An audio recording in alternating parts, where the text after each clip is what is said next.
चलो भाई देखो अब मैं क्या करता हूँ। ध्यान करने लायक है। उन्होंने कहा हमारे यहाँ अध्यक्ष बदलता है, आदर्श नहीं बदलते। हमारे यहाँ नेतृत्व बदलता है, दिशा नहीं बदलती। क्या बोला तूने? जवाहरलाल नेहरू जी अध्यक्ष बने आजादी से पहले कैबिनेट मिशन प्लान के तहत सितंबर 46 में, तो सारी प्रदेश कमेटियों से मांगा गया। अरे गांधी जी ने कहा कि उनकी इच्छा थी कि नेहरू को बनना चाहिए, मौलाना आजाद को इस्तीफा दिलवाया गया। तो क्या हुआ, एक जगह से नाम आया पट्टाभी रमैया का और एक जगह से नाम आया कृपलानी का, बाकी सब जगहों से नाम आया सरदार पटेल का, और जीरो। लेकिन आज भी पंडित नेहरू से लेकर वर्तमान की कांग्रेस को कोसने के अलावा बीजेपी के प्रवक्ता महोदय कुछ नहीं कर पाए। वो दो क्वालिटी नहीं बता पाए कि हमने नितिन नवीन को क्यों बनाया है। पहला सवाल आपने अध्यादेश फाड़ने की बात से किया। सुधांशु भाई, राहुल गांधी ने कभी प्रेस क्लब में अध्यादेश नहीं फाड़ा था। उन्होंने केवल कहा था कि अगर हम भ्रष्टाचार से लड़ते हैं और इस तरह का कानून बनाते हैं तो ऐसे अध्यादेश को मैं चाहूंगा कि फाड़कर डस्टबिन में डाल दिया जाए। तो चलिए शुरू करते हैं। एक्शन।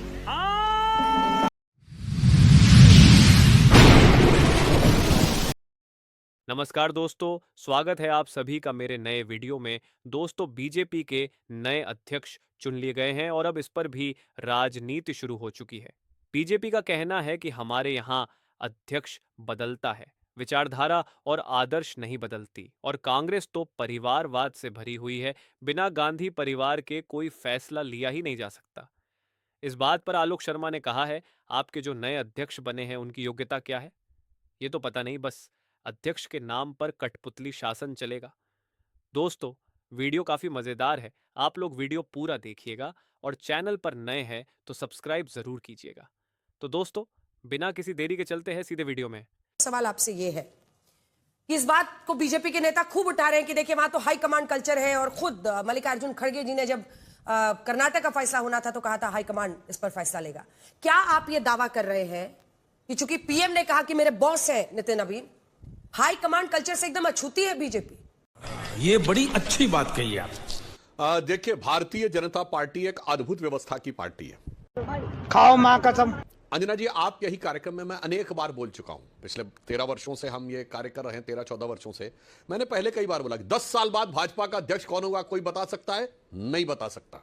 उस समय कह रहा था, आज मैं कह रहा हूं 2047 में अमृतकाल समाप्त होने पे भाजपा का अध्यक्ष कौन होगा कोई नहीं बता सकता, क्योंकि व्यवस्था से निकलता है हमारा अध्यक्ष। और झूठ पे झूठ, झूठ पे झूठ। इन पार्टियों के साथ यदि ये पार्टियां रहीं तो यह तय है कि अध्यक्ष एक ही परिवार से होगा या फिर हाई कमान वो होगा, यानी अध्यक्ष दिखाने का होगा और पार्टी उसके हाथ में होगी। इनके यहां तो अध्यक्ष ही नहीं, प्रधानमंत्री भी दिखाने का होता है। याद करिए, युवराज चड्ढा समझाओ इसे। 40 साल के थे लगभग जब उन्होंने उठा के वो पर्ची अर्ची फाड़ दी थी अध्यादेश वगैरह, और कहा था ऐसे अध्यादेश को तो मैं कूड़ेदान में फेंकना प्रेफर करता हूं। जबकि वो अगर एक फोन भी कर दिए होते डॉक्टर मनमोहन सिंह को तो अध्यादेश विड्रॉ हो जाता। तुमसे ना हो पाएगा। मगर वो दिखाना था कि मैं हाई कमान हूं, मैं अपनी पिता के बराबर उम्र के और कहीं अधिक अनुभवी प्रधानमंत्री से ज्यादा ताकत रखता हूं, यह दिखाना था। तो इसलिए वो बात होती है। आज हमारे नितिन नवीन जी को जो बनाया है प्रधानमंत्री जी ने, तो प्रधानमंत्री जी ने कहा कि मैं एक कार्यकर्ता हूं। भारतीय जनता पार्टी में हर व्यक्ति कार्यकर्ता हो। जो प्रधानमंत्री जी के उद्बोधन में 2 बातें और ध्यान करने लायक है। उन्होंने कहा हमारे यहाँ अध्यक्ष बदलता है, आदर्श नहीं बदलते। हमारे कौन भौंक रहा है ये बदतमीज? यहाँ नेतृत्व बदलता है, दिशा नहीं बदलती। 1951 से आज तक 75 साल हो गए जनसंघ के। आप बताइए किसी मामले में हमने दिशा परिवर्तित की हो तो बताइए। हमारे आदर्श बदले हो तो बताइए। अगर 1966 में हमने कहा कि परमाणु विस्फोट करेंगे, तब दीनदयाल जी अध्यक्ष थे। तो जब अटल जी प्रधानमंत्री बने 1998 में 32 साल के बाद, तो 32 दिन नहीं लगाए। जहां हुए बलिदान मुखर्जी 1951 में कहा, तो मोदी जी ने 2019 में पूरा करके दिखाया। राम मंदिर निर्माण को समर्थन देने का संकल्प, बनाने का संकल्प नहीं, जैसे लोग क्या बात कर रहे हैं? मस्जिद बनाने का संकल्प लिए थे। हमने कहा था मार्ग प्रशस्त करने का संकल्प 1989 में पालमपुर में अडवाणी जी की अध्यक्षता में लिया। और जब मोदी जी प्रधानमंत्री बने और अमित शाह जी और नड्डा जी अध्यक्ष थे, वो पूरा हुआ। इसलिए आप ये समझिए, इसलिए हमारी पार्टी की व्यवस्था को देखिए। इलेक्शन नहीं हुआ है, सिलेक्शन है ये बड़ी अच्छी बात कही आप। किसी ने पर्चा ही नहीं भरा इनके खिलाफ। सुधांशु जी, किसी ने पर्चा ही नहीं भरा। हाँ, बहुत अच्छी बात। ये फंस गया। बहुत अच्छी आपने बात कही। 37 की सभी सुनिए, सभी 36 राज्य जो राज्य इकाइयां हैं, उन्होंने एक एक पर्चा भरा, सबने इनका नाम लिया, और एक संसदीय बोर्ड की तरफ से। यह परंपरा सब जगह होती है। 5708 हमारे कुल जैसे इलेक्टोरल कॉलेज था कांग्रेस का। याद करिए, सितंबर 2022 में इनके 20 नेताओं ने, मधुसूदन मिस्त्री जो इनके चुनाव अधिकारी थे, जैसे हमारे यहाँ के लक्ष्मण जी थे, उनको लेटर लिखा कि भाई साहब 28 पीसीसी का इलेक्टोरल कॉलेज क्या, यानी कौन कौन वोटर है वो तो बता दो।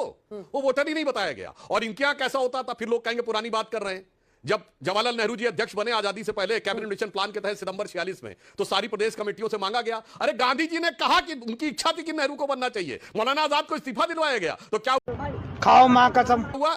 एक जगह से नाम आया पट्टाभी रमैया का और एक जगह से नाम आया कृपलानी का, बाकी सब जगहों से नाम आया सरदार पटेल का, और जीरो नाम आया नेहरू जी का, और वो अध्यक्ष बन गए। और उसके बाद से तो जो अध्यक्ष की परंपरा रही है कि कांग्रेस अध्यक्ष बनने के नाम पे, अंजना जी ये भी मैं याद दिला दूं, टूटती रही है। 1969 में कांग्रेस टूटी है, कांग्रेस ओ और कांग्रेस आर, रिस्पॉन्सिबिलिस्ट और कांग्रेस इंडिकेट और सिंडिकेट जिसको कहते थे। फिर कांग्रेस यू, कांग्रेस अर्थ टूटी, ब्रह्मानंद रेड्डी अलग हुए, निजलिंगप्पा, कामराज, चौधरी चरण सिंह वो अलग हुए। फिर यह आज की कांग्रेस, कांग्रेस आई के रूप में, जब देवराज अरस ने नहीं छोड़ा था तब ये आई। उसके बाद तिवारी कांग्रेस, आपकी ये नेशनलिस्ट कांग्रेस पार्टी शरद पवार की, आज भी तृणमूल कांग्रेस से निकली है। जगन मोहन रेड्डी की वाईएसआर कांग्रेस से निकली है। तो कांग्रेस में तो अध्यक्ष के मुद्दे के ऊपर टूटते फूटते रहे। हमारे यहाँ एक मत, सर्वसम्मत, एक ही दिशा, एक मत, सर्वसम्मत, एक ही दिशा, एक ही दृष्टि, राष्ट्रवाद की तरफ बढ़ने वाली पार्टी आलोक जी। इसीलिए वहां पर नितिन नबीन, 45 वर्षीय नितिन नबीन को मौका मिला है। और आज भी वो वीडियो बहुत वायरल हो रहा है जब मल्लिकार्जुन खड़गे ने कहा था कि हाईकमांड फैसला करेगा, जबकि अध्यक्ष आपने उनको चुना और ये एस्टैब्लिश करने के लिए चुना कि ऐसा नहीं कि गांधी परिवार से ही कोई बनेगा। देखिए, आज बीजेपी को नए अध्यक्ष मिले हैं, लेकिन आज भी पंडित नेहरू से लेकर वर्तमान की कांग्रेस को कोसने के अलावा बीजेपी के प्रवक्ता महोदय कुछ नहीं कर पाए। ये बड़ी अच्छी बात कही आप। वो दो क्वालिटी नहीं बता पाए कि हमने नितिन नबीन को क्यों बनाया है। पहला सवाल आपने अध्यादेश फाड़ने की बात से किया। सुधांशु भाई, राहुल गांधी ने कभी प्रेस क्लब में अध्यादेश नहीं फाड़ा था।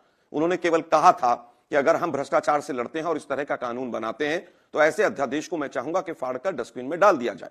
फाड़ा नहीं था, लेकिन बीजेपी की फेक फैक्ट्री ने उसको इस तरह से प्रचारित किया और पूरे हिंदुस्तान के मीडिया ने भी उसका समर्थन किया। जबकि जो कागज फाड़ा गया था वो कागज बसपा का एक मैनिफेस्टो था जो 2012 की लखनऊ की एक स्टेज पर फाड़ा गया था। दुर्भाग्य। वापस आते हैं, हाईकमान की बात अंजना जी ने अभी कही। हाईकमान हमारे यहां पर होता है कि जो लेजिस्लेटिव पार्टी यानी पार्लियामेंट्री पार्टी की अध्यक्षा है सोनिया गांधी जी, उस स्टेट का कोई भी जो इंचार्ज होता है, जनरल सेक्रेटरी वो खड़गे साहब, पूर्व अध्यक्ष Rahul Gandhi ji, general secretary organisation केसी वेणुगोपाल, ये 5-6 लोग मिलकर हाईकमान बनाते हैं। ये बड़ी अच्छी बात कही है। हाईकमान का मतलब गांधी फैमिली होता है। ये जो भी बीजेपी के लोग सोचना चाहते हो वो स्वतंत्र हैं। वापस आते हैं, हम तो पूछना चाहते हैं कि भाई आपके यहां पर कौन सी नॉमिनेशन की लास्ट डेट थी? जिस दिन राहुल गांधी जी ने वोट चोरी के ऊपर रामलीला मैदान में रैली की और उस रैली में जिस तरह से कांग्रेस के लिए भीड़ उमड़कर आई, आनंद फानन में मीडिया की हेडलाइंस बदलने के लिए आपने एक डमी परिवारवादी जो 2 जनरेशन 3 जनरेशन से आरएसएस से आ रहा है उसको आपने अनाउंस किया। और सबके सब चोर हैं साले। बात नहीं, नड्डा जी जब बने थे, जब तो उनका पूरा अपमान होता ही था, किस तरह से हाथ पकड़कर अमित शाह जी पीछे फेंक देते थे। आज भी सुना है कुछ गमछा वमछा नहीं लिया मोदी जी ने। खैर, ये आप